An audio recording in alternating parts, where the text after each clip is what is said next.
How Shopify built a 200B empire from a snowboard shop.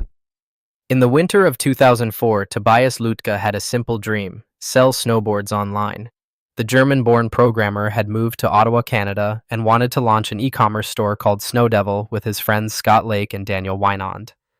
But when Lütke sat down to build their website, he discovered a shocking truth that would inadvertently create one of the most valuable companies in the world. The existing e-commerce platforms were absolutely terrible. Miva Merchant, OS Commerce, and other solutions were clunky, expensive, and required extensive technical knowledge to customize.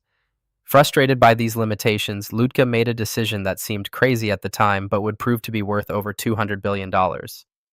Instead of settling for inferior tools, he would build his own e-commerce platform from scratch using Ruby on Rails, a relatively new web framework.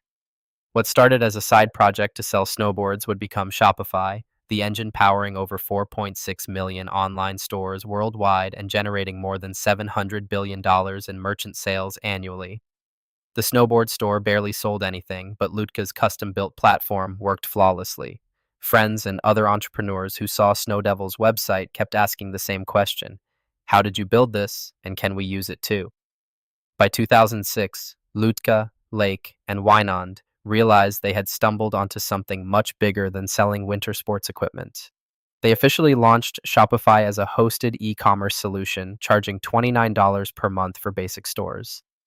The timing couldn't have been better. Amazon was still primarily a bookstore, Facebook had just opened to the general public, and the iPhone wouldn't exist for another year. Small businesses were desperately looking for affordable ways to sell online, but most solutions required hiring expensive developers or settling for cookie-cutter templates that looked identical to thousands of other stores. Shopify solved both problems by offering professional-looking themes that could be easily customized without coding knowledge, plus a back-end system that handled payments, inventory, and shipping automatically. The early years were a masterclass in bootstrapped growth and customer obsession. Lütke reinvested every dollar back into the platform, hiring developers to add features that users actually requested rather than what seemed impressive in board meetings. By 2009, Shopify powered 10,000 stores and had processed over $100 million in transactions. The company's first major breakthrough came when they launched the App Store in 2009, allowing third-party developers to create add-ons and integrations that extended Shopify's functionality. This ecosystem approach was revolutionary in e-commerce. Instead of trying to build every possible feature in-house, Shopify created a marketplace where specialized companies could solve specific problems for merchants. Whether you needed advanced email marketing, complex inventory management, or specialized shipping calculations, there was likely an app for that. This strategy attracted over 8,000 app developers to the platform and generated additional revenue streams while keeping the core platform focused and user-friendly. The mobile revolution of the early 2010s presented both a massive opportunity and an existential threat to e-commerce platforms. While traditional desktop-focused solutions scrambled to adapt, Shopify had been built with modern web standards from the beginning, making mobile optimization much easier to implement. In 2010, they launched mobile responsive themes that automatically adjusted to different screen sizes, giving Shopify merchants a significant advantage over competitors still stuck with desktop-only stores. The company also recognized that mobile wouldn't just change how customers shopped, but how merchants managed their businesses. In 2013, they released Shopify Mobile, allowing store owners to process orders, track inventory, and communicate with customers from their smartphones. This was revolutionary for small business owners who couldn't afford to hire dedicated staff, but needed to stay connected to their stores while traveling or working other jobs. Going public in 2015 marked Shopify's transition from a successful Canadian startup to a global technology powerhouse. The IPO raised $131 million and valued the company at nearly $2 billion, but more importantly, it provided the capital needed to compete with Amazon and other tech giants entering the e-commerce space. Lütke used the funding to accelerate hiring, particularly in engineering and product development.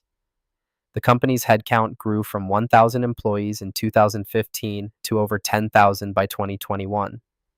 They also began investing heavily in fulfillment infrastructure, launching Shopify Fulfillment Network to compete directly with Amazon's logistics capabilities. This was a bold move that required hundreds of millions in capital, but was essential for attracting larger merchants who needed reliable, fast shipping to compete in an increasingly Amazon-dominated marketplace. The 2020 pandemic created the perfect storm for Shopify's explosive growth. As lockdowns forced businesses worldwide to pivot online or die, Shopify became the lifeline for millions of entrepreneurs and established retailers. In just 3 months during early 2020, Shopify added more new stores than they had in the previous 2 years combined. Revenue jumped from $4.6 billion in 2019 to nearly $30 billion in 2021, while the company's market cap briefly exceeded that of Amazon. During this period, Shopify processed over $400 billion in merchant sales, proving their platform could handle massive scale without breaking down.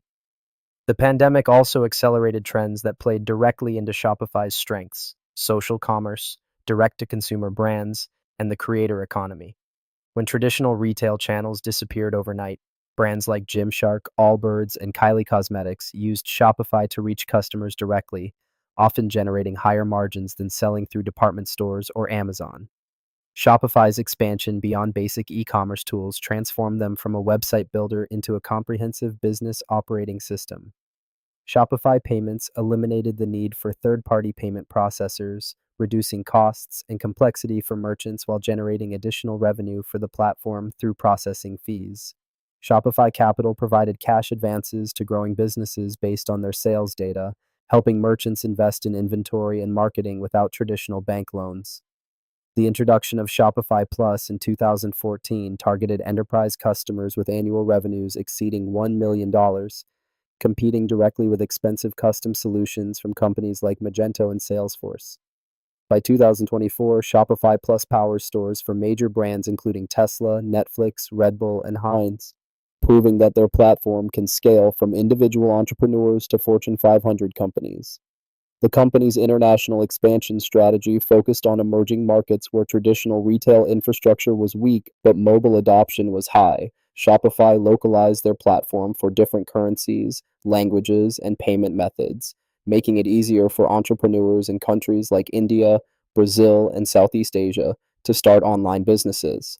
They also invested heavily in partnerships with local logistics companies, social media platforms, and financial institutions to reduce barriers for international merchants.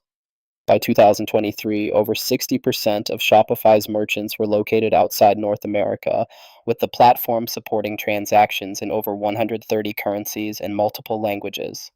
This global reach became a significant competitive advantage over Amazon, which still struggles with international expansion and local market knowledge in many countries.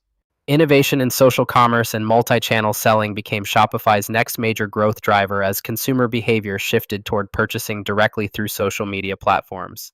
ShopPay, their accelerated checkout solution, stored customer payment and shipping information to enable one-click purchases across any Shopify store, similar to Amazon's patented technology.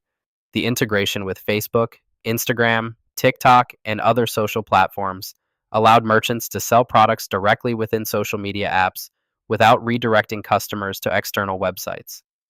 Shopify also launched Shop, a consumer-facing mobile app that aggregates products from all merchants on the platform, creating a discovery engine that competes with traditional search and advertising channels.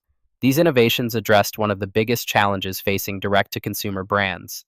Customer acquisition costs were rising as digital advertising became more expensive and less effective. Today, Shopify's empire extends far beyond that failed snowboard store, powering nearly 5 million active stores that collectively generate over $1 trillion in economic activity annually. The platform processes over $60 billion in payments each year through Shopify Payments, handles millions of shipments through their fulfillment network, and has facilitated over $100 billion in lending through Shopify Capital. The company's market capitalization has reached over $200 billion, making it one of the most valuable technology companies in the world and the largest Canadian company by market cap. Tobias Lütke, who started as a programmer frustrated with existing e-commerce tools, now leads a workforce of over 12,000 employees across multiple countries and has become one of Canada's wealthiest individuals with a net worth exceeding $10 billion. The Shopify App Store has grown to include over 8,000 applications built by third party developers, creating an entire ecosystem of companies that depend on Shopify's success.